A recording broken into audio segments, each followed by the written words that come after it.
హైదరాబాద్ రవీంద్ర భారతిలో తెలంగాణ విద్వత్సభ దశాబ్ది మహోత్సవాలు ప్రారంభమయ్యాయి.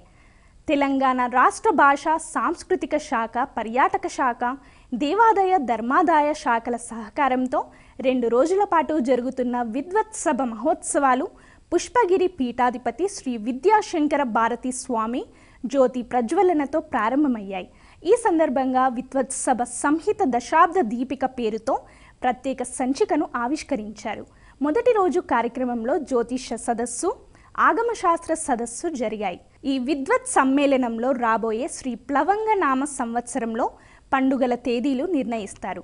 కార్యక్రమంలో సిద్ధాంతులు, పంచాంగకర్తలు, వేదశాస్త్ర, ఆగమశాస్త్ర పండితులతో పాటు వివిధ రంగాల ప్రముఖులు పాల్గొంటున్నారు. అబ్బో, ఇక్కడ కేజీ చీరలు కొంటే అర కేజీ చీరలు ఫ్రీ అంట. మంగళ్య షాపింగ్ మాల్, కేజీల్లో సేల్, టన్నుల్లో ఆనందం. శృతి, స్మృతి, పురాణం ఈ 3 లేకుండా లోకంలో ధర్మము లేదు. అందుకే గురువుని నమస్కరించి ప్రారంభించేటువంటి విద్య లోకంలో ధర్మాన్ని స్థాపింపచేసేటువంటి శక్తిగా, వాక్శక్తిగా లోకంలో సుస్థిరంగా ప్రవర్ధిల్లాలి అని గురువు